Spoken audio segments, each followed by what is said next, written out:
Good morning, everybody, and welcome to Humant. I'm here with Kristofer Goldsmith.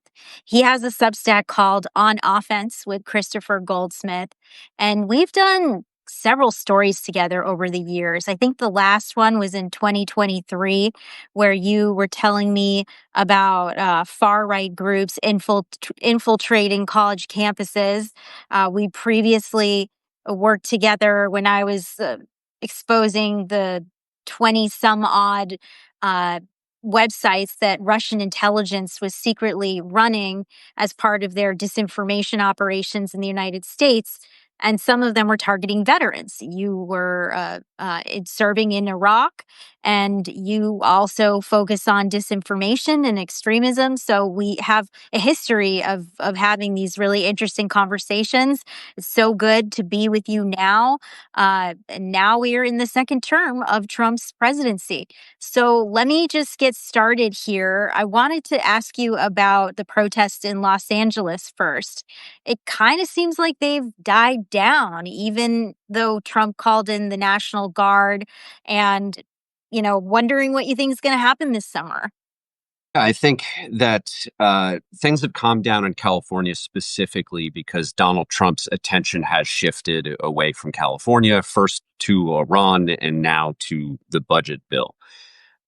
We collectively, as Americans, tend to follow this man's attention, whatever it is, on whatever issue it is. So California is going to be quiet relative to what it was unless and until Donald Trump decides that it is the most important thing to him. With that said, I think what has gone perhaps under reported about his executive order mobilizing the National Guard is that his intent was not to mobilize National Guard in California for California against Gavin Newsom. It was to nationalize the National Guard, as in National Guard from every state. And what I expect out of the Trump administration is that where federal judges may grant injunctions for, say, he tries to mobilize New York's National Guard, he might just say, okay, I'm gonna federalize Florida's National Guard, and I'm gonna send the Florida National Guard to New York. That is untested.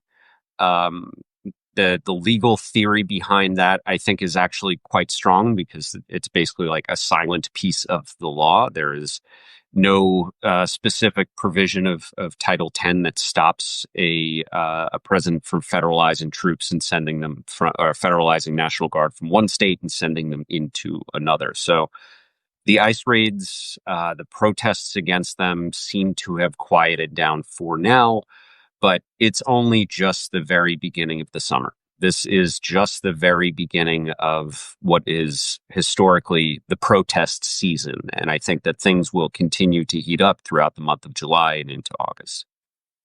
And what do you think would be the cause of a protest starting again? Simply the president shifting his attention in that direction?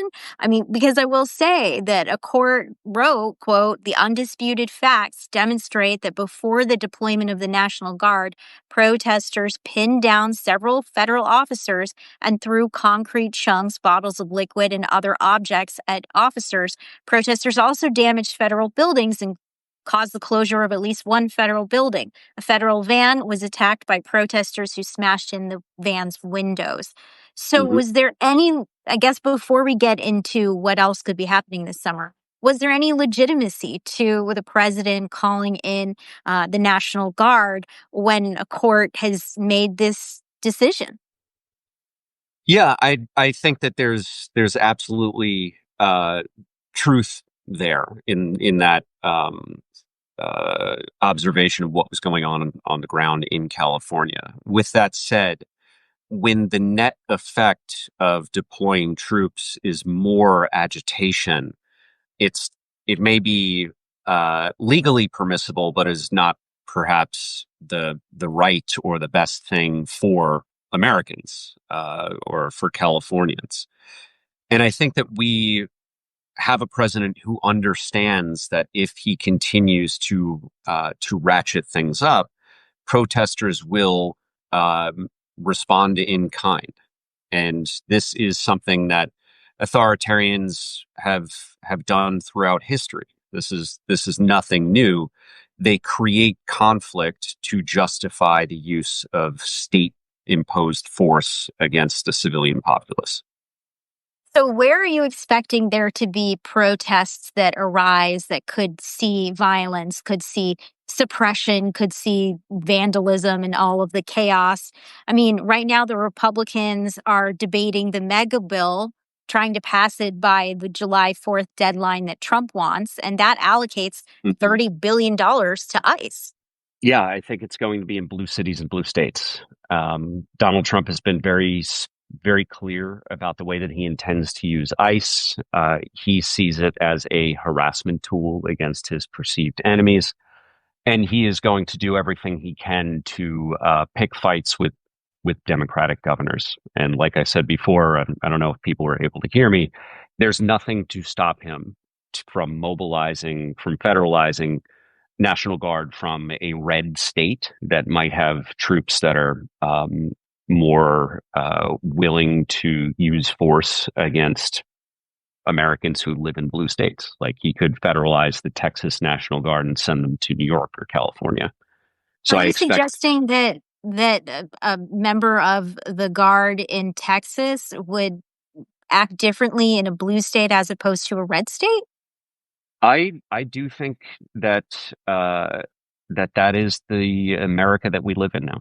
I think that I know from having been a soldier, from deploying to Iraq, that the further away someone is culturally, politically from you, the easier it is to use force against them.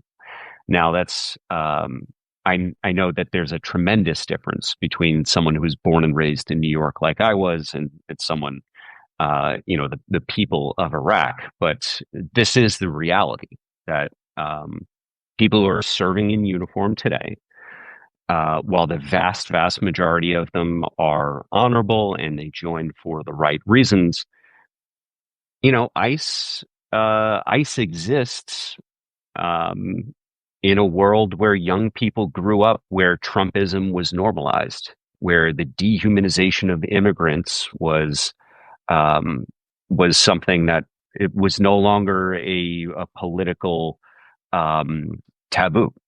So I think that throughout uniformed services, whether it be in law enforcement or in the military, we're living in a place where young people joining today have been influenced by Donald Trump, Pete Hegseth, and the rest of his cabinet. Are you seeing anything? Are you hearing anything that gives you that idea other than, your understanding of the context? Mm-hmm. Is there actual information that you can share whereby you really can back that up? Yeah, I mean, this is anecdotal, but since November, I have received, I would say, hundreds of direct messages from people currently serving in uniform who are worried about the people, about their colleagues. They are worried about their own peers having a different understanding of their oath to the Constitution than they do. That's concerning. I mean, the irony isn't lost on me that I don't know if it's art imitating life or life imitating art, but last year you were in a documentary that came out called War Game. It was a documentary that followed U.S. officials who were basically really participating in a war game on the condition of there being an election where there were protesters, and it was starting to escalate as we saw on January 6th. And they were debating whether or not to call in military forces, whether the president should invoke the Insurrection Act. And the whole documentary hinged on whether or not there should be military forces used, whether it would rile up protesters if the members of these forces would ultimately carry out the mission that the president wanted, or if they had their own distinctive agenda. So now we're sitting here talking about this. Yeah. Yeah, and I think that the the concern that the veterans community has about today's forces and the way that they're being used is are vast. But one of the most common themes that I hear from people who are still in, who recently served, is that Donald Trump didn't deploy a military police battalion to Los Angeles. He deployed infantry Marines. The job of the infantry is to close on and kill the enemy. It is not to act as a police force. It is not to guard against protesters. They are not trained in de-escalation. They're not trained in American law. They're trained in the rules of warfare, but they do not receive training on things like civil rights and protest safety. So uh, any training that they have been getting over the last few weeks is really a band-aid on a gunshot wound, because this is fundamentally um, a deployment of people who are trained to kill people into an American city. I think quite clearly for the purpose of further agitating, further inflaming the situation. So, what happens when you have a body of forces who haven't been trained, who are going into these tense situations? Will there be an escalation amongst the protesters themselves? Are you worried about arrests? I mean, what specifically would a worst case scenario look like in your book? And oh, my mom's, of course, calling me in the midst of this. So, let me just reject that call. So, um, what part of what makes this scenario so hard is that um, a Kyle Rittenhouse situation is Right. unpredictable. You just cannot say when or where that is going to happen. You can say And and when to it's more remind likely. everybody, like Kyle Rittenhouse back in 2020 ended up shooting and killing two people, injured a third, but then he was acquitted because the defense argued that he was defending himself, that he had been chased in the midst of protests. And it brought up a lot of questions about gun rights, violence, racial justice, protests, vigilantism. But anyway, back to you, Kris. Just wanted to catch everybody up. Yeah, so getting down to like the minutes and seconds before Kyle Rittenhouse started pulling the trigger, it was a young man who was heavily armed, who was running away from a crowd that became extraordinarily rowdy because they were confronted with people carrying firearms. Um, Now, you could go back further than that and say, well, Kyle Rittenhouse only came out because people were throwing rocks and bricks and destroying stores or whatever. But that's not Kyle Rittenhouse's job to protect those things, right?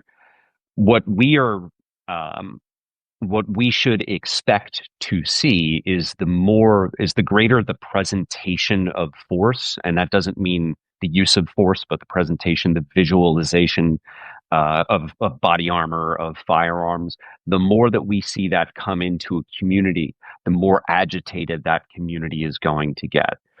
Uh, it is, I think, um, as the tension gets ratcheted up, it becomes more and more likely that you are going to have a young 18-year-old who may or may not legally have a firearm, who is going to do something stupid, and what you get out of that is escalation, whether it's civilians or police or military.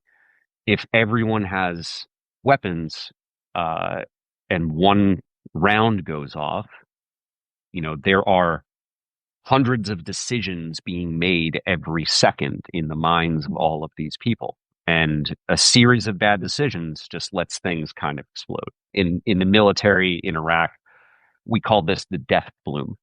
We would go out with poorly trained forces from the Iraqi army.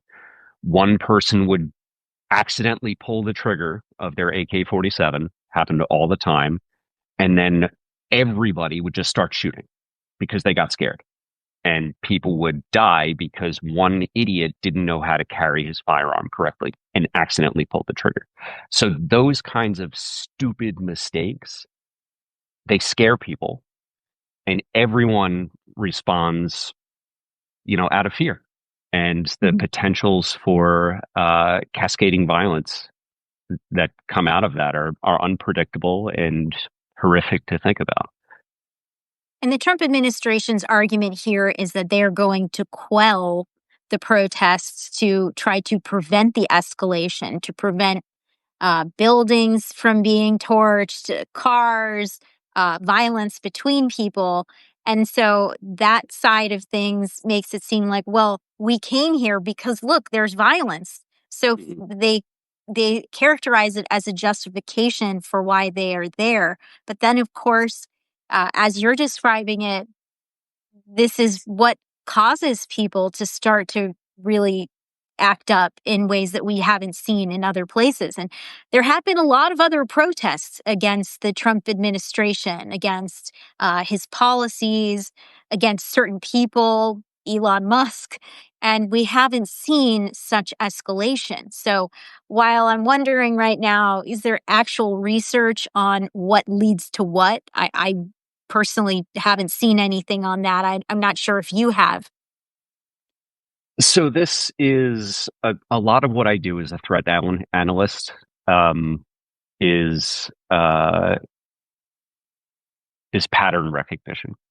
It's what we are experiencing and have been experiencing really over the last 10 years is quantifiable. You do see an increase in number of protests throughout warmer and summer months, and that trend line looks a lot like the rate of incidence of shootings in a place like New York City.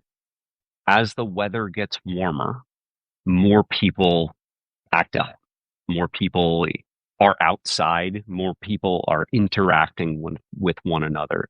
So we see familiar patterns, and again, we're just at the beginning of a what I think will be a long, hot summer. And unfortunately, what this does is it then creates more beliefs that the country has fallen into these extremism wings. I Mm-hmm. mean, I spoke with somebody on the day of the election who said that if Trump were reelected, then we would likely see an increase in activity from the anarchists and Antifa if they believed that there was an existential threat to their right to protest or voice their opinions. And of course, we saw the evolution of the Oath Keepers and the Proud Boys in years past. Mm-hmm. So the narrative ends up falling to the extremes as opposed to just a regular person who's there for their own reason that doesn't really have.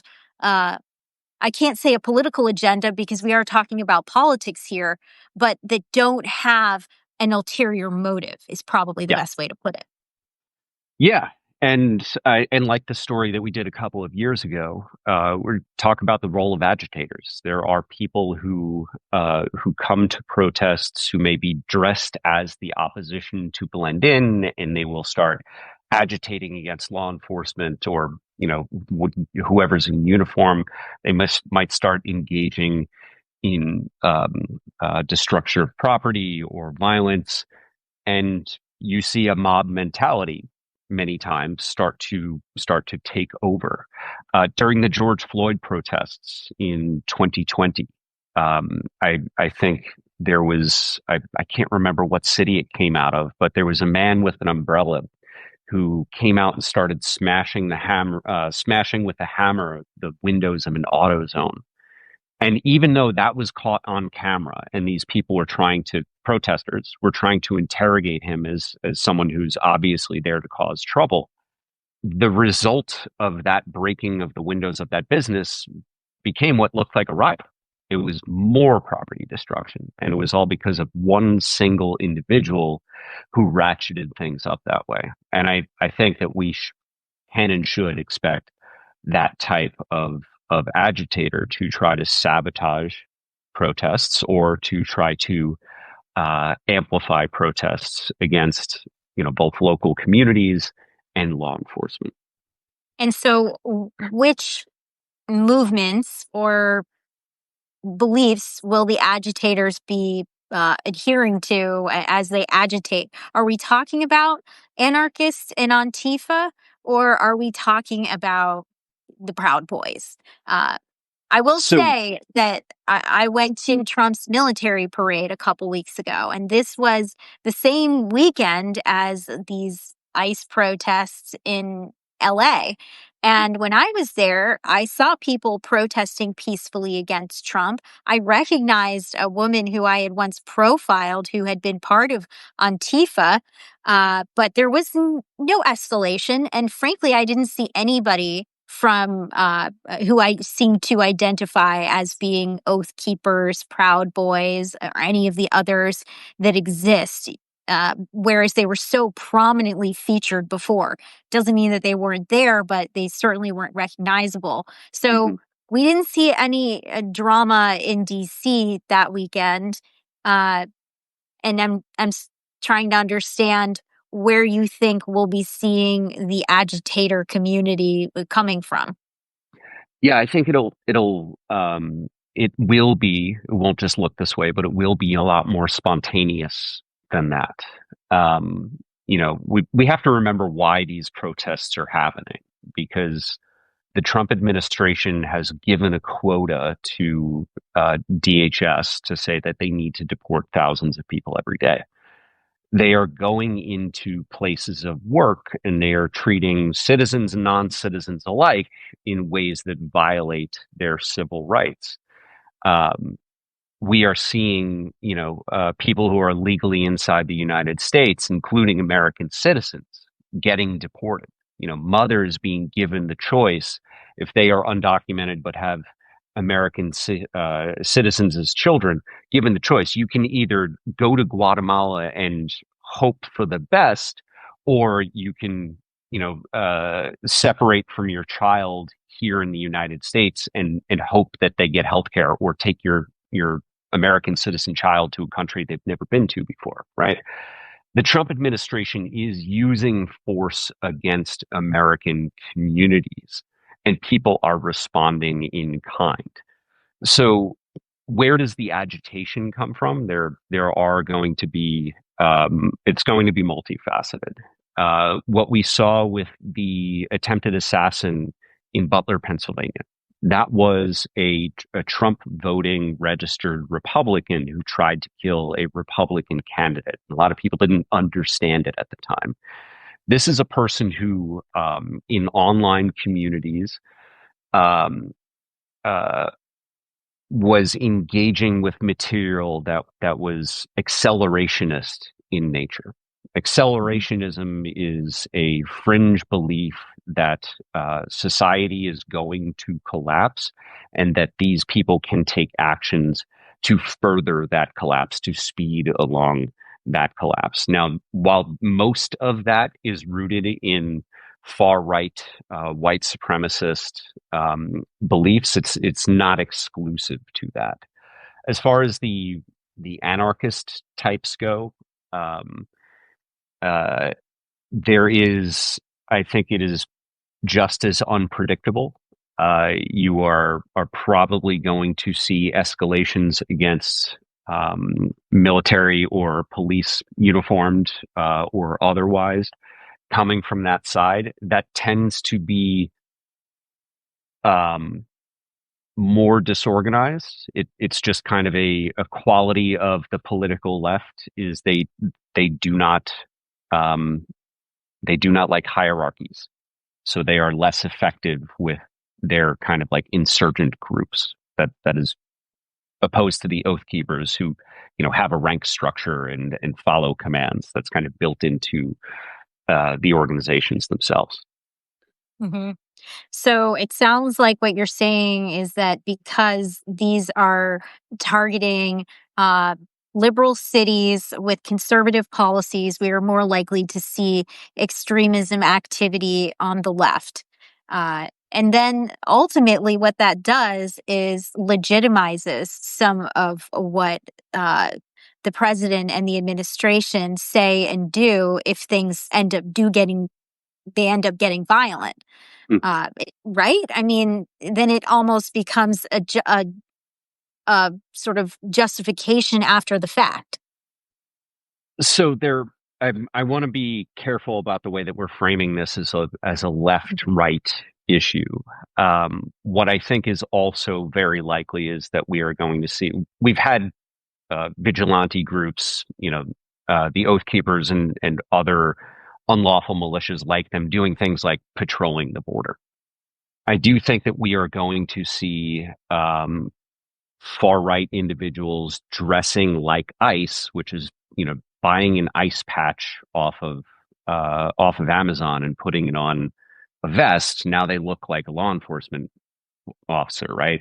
ICE is wearing masks now. They are not wearing any sort of recognizable uniform. They are not showing badges. They are not identifying themselves.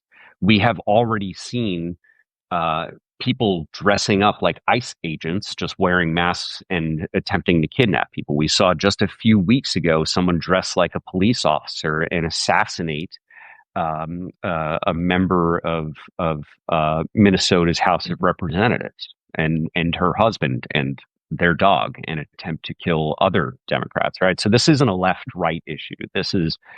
Um, this is the Trump administration enacting policies and encouraging um, uh, ratcheting up, frankly, violence in a way that kind of becomes a self-fulfilling prophecy. Like it is going to happen because we have unmasked what looks like a masked gang coming into a city and kidnapping its residents. We can't tell the difference between the Oath Keepers and ICE right now, and we have already seen, far right individuals dressing like law enforcement, engaging in kidnappings and assassinations. So this isn't a left right That's issue. This is a problem. Just we shouldn't put it in political terms. This is the Trump administration is creating an environment where violence becomes almost, I'm not saying justified, but becomes almost unavoidable because all of the ingredients for conflict are there. This is very chilling what you're saying. And I'm wondering when you monitor extremism in the groups that you are, I, to say a part of would be quite wrong, but um, you're able to look at what is being said in some of these groups. And I'm curious to know what they're saying right now and who is saying it. Yeah. So these extremist organizations have been, I think, uh, what a lot of people thought was surprisingly quiet. As things like the No Kings protest, there were millions of Americans around the country. There were very few incidents of harassment or violence by known extremists, like identifiable organizations. Like the Proud Boys did show up to counter protests some places. I think in like Miami, there were some videos that went out where there are some agitators. No violence, but definitely some um, confrontations that could have easily resulted in violence. Um, a lot of these extremist organizations are seeing the policies that have been fringe policies, like rounding up thousands of immigrants. Their desired policies are now being enacted by the Trump administration, and they are kind of seeing themselves as like they don't have much of a role anymore. Like they have pushed the Overton window. What used to be a fringe policy, that would get someone called a white nationalist or a neo-Nazi is what we're living under right now. So they're kind of sitting back, celebrating, um, and I don't think that they have quite figured out what their role is going to be yet. And so what does it mean when they're celebrating? What can you give me examples of what you're reading, what you're hearing? Yeah, so I haven't infiltrated the Patriot Front in quite some time, so I can't give you what they've been up to and from their internal servers during the second Trump presidency. But I can tell you that at the end of the first and going into Biden's term, they largely viewed Donald Trump as a failure, as someone who had made promises. That's the way they interpreted them, right? They interpreted Donald Trump's candidacy as a promise to these white supremacist organizations that he would do things like mass deportations. Now, while I haven't been able to see what they're saying behind closed doors, um, I think that all of the things that they had been saying back then are no longer true. He has enacted the policies that they wanted. He is engaging in a much, much more aggressive deportation campaign.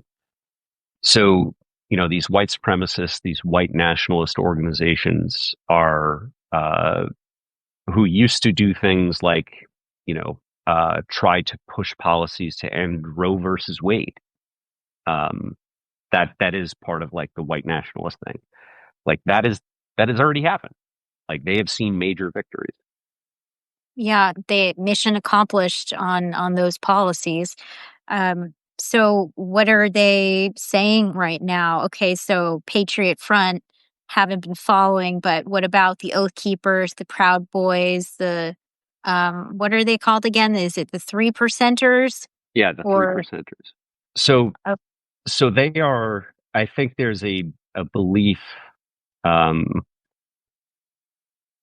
there's a belief that's perpetuated both by the left, like organizers on the left, funders on the left, rooms that I have been in, because I am part of a nonprofit, right? There is a belief that like the Proud Boys are going to get deputized by Donald Trump. That is what the left thinks. That is also what the Proud Boys think. They also think that when ICE is getting overwhelmed, they're going to get another stand back, stand by moment where they're even going to be though getting. okay, but the mega bill gives money. I believe that there's just so much more growth that ICE will benefit from. That is that even realistic that they would be called upon?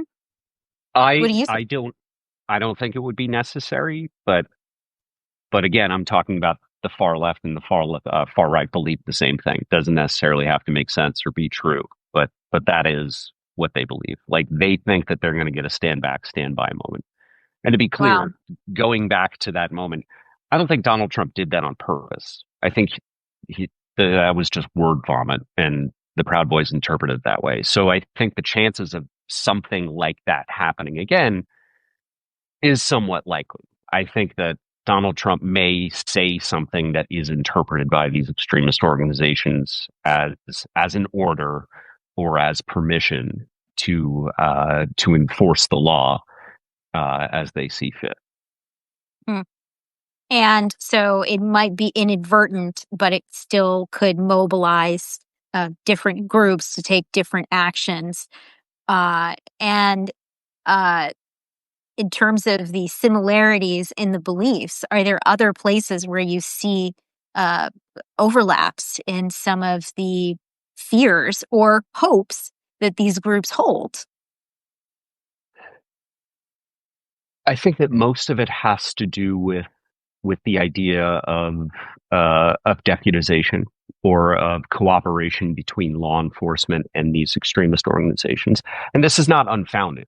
I mean, Los Angeles, we have seen, and it's happened all over the country, but it particularly in Los Angeles, in Washington State, we have seen law enforcement stand by and watch the Proud Boys, specifically uniformed Proud Boys, engage in acts of violence against, their perceived enemies, Antifa or otherwise, um, where law enforcement just doesn't enforce the law for a little while until people get hurt, and then they step in and separate things. So, uh, while deputization in a formal sense may not happen, um, I don't think know who is going on these ice raids right now.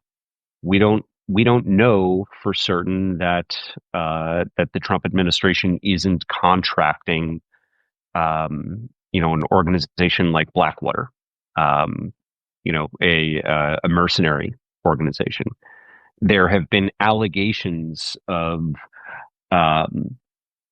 of corrections officers being deputized and being used as ICE during these ICE raids. And because there are no badges, they are not answering names. They are not getting warrants signed by a judge. We can't disprove these allegations. We just don't know who these people are. So I think the fears of deputization are reasonable. They may be already happening. We don't know. Okay. So we've been talking about summer and your concerns for the summer. Weather changes, gets chillier, gets darker earlier. Will that die down in the fall because protest season is technically over? I think what we will see is similar to, I think the fall we are going to see kind of an extended protest season. It's very typical to have protests in the beginning of any college semester, um, because there is a specific effort to go after colleges, going after the university itself, and going after immigrant students. I do think that we are going to see a lot of protests on college campuses where we're likely to see occupations of buildings. Like, I'm a Columbia grad. Columbia has had students occupying its buildings quite famously, since the 1960s and probably before that. Whether it's opposing the Vietnam War or the draft or uh, uh, uh, uh, what's going on in Gaza and Israel, right? That is going to happen. That is certain. It is going to happen. There are going to be protests in September, and Trump is likely to shift his focus into, deeming all protesters as anti-Semitic, as hate groups, and he's going to use those labels, the labels of extremism on college campuses, as justification for the use of force. So I don't think that things will calm down in terms of protests until quite late this year. Okay. And I want to ask you a couple more questions before I let you go. One is for people who are here with us right now, they might want to go to a protest. What do you recommend for them to be able to protest peacefully and safely? Get organized. I don't think that anyone should be going into a crowd alone, if they're going to a protest. With one of my nonprofits, Veterans Fighting Fascism, we've been encouraging people to start book clubs. And this is not just about reading to learn about the history of fascism and tyranny and authoritarianism and protest, but it is an excuse for people to sit around the table together and get to know one another. So that is, I think, my number one rule is just simply don't go to a protest alone. Make sure that you are going with your network. It could be, your brother or sister, your friend, or it could be, members of a local club that you're part of. But people should simply not go alone. People should, I think, do their research, look for protest safety tips. They should know their rights. I mean, Google things like "Know Your Rights" protest, um, and you will have a bunch of nonprofits that issue short guidelines. You should know that your phone may not work if you're in kind of a critical mass of people. Once you start passing like a few thousand people in a city block, cell phones no longer are reliable. So you'll have to count on, that being a potential issue, and, take care of yourself and others. Basic Mhm. things like wear sunscreen and make sure you stay hydrated are going to keep you safe. And those are the things that are likely to overwhelm you and to cause harm to you more than, a counter protester or police or anything else. Speaking of staying safe, when I interviewed you back in 2023 at your home, you had been swatted 3 times that year. Hmm. Uh, it was serious. You could have been killed. Other people in your home could have been killed. And you told me, and as I reported in that video, you felt like you needed to carry a gun for your own Hmm. protection as you continue to do this work. And by the way, I should let people know that Task Force Butler, Kris's nonprofit organization, has resulted in convictions of members of some of these extremist groups. As you continue to do the work that you do, are you still having to worry about your safety? Yeah. I mean, thankfully, I'm coming into this with a lot of privilege. I am a white, bald, bearded, tattooed veteran. So when I go to my local police station and I talk about what I do for a living, they are quite understanding, and I'm probably the most interesting thing that's ever happened in this little small town that I live in. So thankfully, the police here are restrained. If I lived in New York City and I was dealing with the NYPD, things probably would have gone far worse in any of the times that a swatting call came in. But yeah, I'm still living the same life. I've reinforced my doors. I have escape tools in my house. I have a concealed carry permit, and I stay trained up so that I can stay safe because uh, though the police are right around the corner and I have a good relationship with them, the matter of 1 or 2 minutes, should one of the neo Nazis that I've put in jail want to get revenge, 911 is not always fast enough. Hmm. Yeah, I'm sorry to hear that you have to fear for your safety for the work you do. Um, and and I guess as a last question for you, Kris, this era will end. Where do you see it going? Are we on some sort of steps in a certain direction? Is this a cycle where we end up in the same place again? Uh, I mean, I think about where we were when the protests happened in Charlottesville, and Hmm. there was the chant, "Jews will not replace us," and the death of Heather Heyer. And it seems as though these groups have developed and formed distinctive identities, even though they existed before this. Hmm. It's become somehow more mainstream. Where do you think we're going to be in 4 years, 8 years, 12 years? Where is it all going? So the reason why I call my Substack On Offense is because I believe that it is not enough to defend democracy. If you're always playing defense, you are going to lose. And that spirit, that on offense idea is embodied in my nonprofits, Task Force Butler Institute and Veterans Fighting Fascism. We believe that if we can impose costs on those who are breaking the law, we impose legal costs on them, that we can disincentivize bad behavior. What we saw after January 6th was hesitancy to to impose costs on bad behavior. We saw, hundreds of insurrectionists who committed violence against police and broke into the Capitol building. We saw them convicted, but they've since been pardoned. Rather than a Justice Department recognizing that we were facing a unique threat, that we had a President Donald Trump try to end our democracy through violent means, they treated it as if politics were just, this was just going to go away. Historians didn't think that things were just going to go away. And that is why we have historians in our recommended reading for Veterans Fighting Fascism's Anti-Fascist Book Club. Historians are telling us right now, right, like Ruth Ben-Ghiat, who wrote Strongmen, like Timothy Snyder, who wrote about how we can stop tyranny.